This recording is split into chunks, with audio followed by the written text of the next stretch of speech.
Good morning, afternoon, evening, everyone. I'm Junter Hainogu, and today I will say that I am attempting to make a shorter video than the other three before this one, as per suggestion from someone. So please bear with me with this, because the given topic that I have for this video is actually something I could talk about for hours, so hopefully I can shorten it down properly. That aside, I do actually have a question for you. What is the quickest way to fall asleep quickly?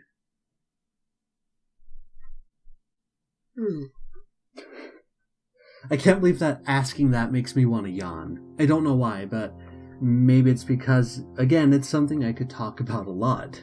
Now, when it comes to sleep, I treasure my sleep a lot, and my family has learned that I do take my sleep seriously, and I will get very ornery if I'm woken up when I am sleeping, and whatever they're wanting me to do, I'll more than likely not do because I am so tired and want to sleep. However, because of this sort of thing that I do where I get ornery if I don't get enough sleep, they tend to be a little iffy on waking me up.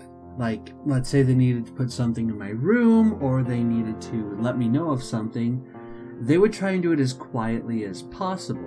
They think they're actually being quiet about it with their tiptoeing and slowly opening the door handle and making sure my door doesn't creak open to wake me up. But unfortunately, they do, and I'm very well aware of it 95% of the time. I'm pretty sure there's some times when they came in and did it, but I've noticed them most of the time, and I've tried to pretend that I'm asleep, mainly because I don't want to have that awkward conversation of, hey, you're in my room, what you doing in my room? And then they would go something like, oh, just putting this here, sorry to wake you up, and then they'd leave very quickly. And then I'd be like, well, now I'm awake. I unfortunately can't get back to sleep now that I'm awake.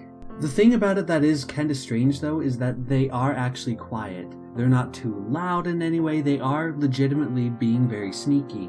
And the only reason I hear them is not because they make a noise. It's because the acoustics of the room change. Like, if my door's closed, then everything kind of like echoes back and forth. But the moment that door opens, I hear everything that comes in from outside, and any sort of noise that would be inside my room will have a sort of quality to it that is different from what I am used to. So, I end up waking up to the mild disturbance in the room. Oh.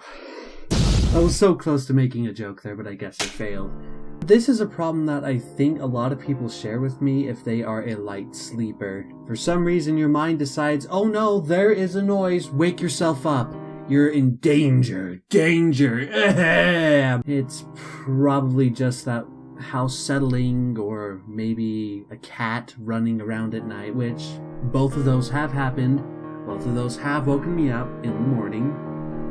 And with all those nights of being woken up, you'll have a restless night's sleep, unfortunately. And anytime you get good night's sleep is whenever you can acquire 5 hours or more of sleep in a single night without being woken up. And that is a challenge to get when you are a light sleeper. Another thing that does happen when you're a light sleeper is if you are prone to snoring, you'll wake yourself up with your own snoring. That has happened to me, and I can't really help it. I have allergies and a deviated septum, so that kind of puts two and two together and makes me snore, and that wakes me up, and then I get tired, and it's just a terrible cycle with allergies. I'm not really sure if there was an exact point in my life that triggered my light sleeping habits, but I suppose if I were to think of anything, it would happen to be what I called my 2 a.m. alarm clock. I gave it that name because it was an alarm clock that went off in my room every night at 2 a.m. and it kept ringing because I couldn't find it. Now, remember how in a previous video how I said that I was scared of everything, including the dark? Well, if I heard a noise like that woke me up and I didn't understand why it was going on, it would freak me out.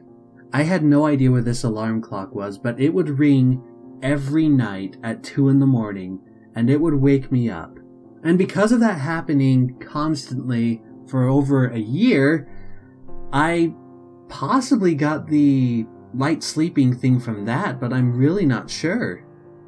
I mean, light sleeping in and of itself, you'd think that'd be like a genetic thing, but I was a pretty heavy sleeper when I was a kid. But around the time of the 2 a.m. alarm clock, I think is when I started getting more of a light sleeperish kind of vibe. I will say that it makes getting up in the morning a lot easier. And maybe it was because of that 2 a.m. alarm clock, but here's a little secret. I have a superpower. Oh boy. Well, okay, it's not so much of a superpower as it is, for some reason, if I ever set my alarm clock in the morning or in the afternoon or even at night, I will always wake up 10 minutes before it, barring the days where I would be sick with like the flu or something, which would make me extremely tired and unable to properly wake up. But otherwise, I would usually wake up 5 to 10 minutes before my alarm clock would go off, and then I'd just be out of bed and ready before any alarm kind of sounded. And that has happened for the past 5+ years because of that, so I've never had to rapidly turn off my alarm unless I've been extremely tired or, again, very sick. I will end up eating my words one day, probably, because it's not really a superpower and someone may try and disprove me on that and they'll successfully do so. But, I mean, it's something, I guess. It makes waking up so much easier. In the end, though, being a light sleeper kinda sucks because it makes it so much harder to fall asleep and to stay asleep if anything can wake you up. Your ears are just on high alert constantly throughout the night. And I kinda want to ask the question of, what is the best way to help yourself fall asleep? Now, this thing could be different from person to person because we all react differently to different stimuli. So, what if there was a universal way that we could all fall asleep properly? That would kind of be something I hope that they put a little investment into, just so we can have a universal way to help us all fall asleep. And they better get on that soon because thinking about it makes me yawn. They better have a way to get on that soon because, boy, am I getting tired. I haven't had a decent night's sleep in quite a while, so good night.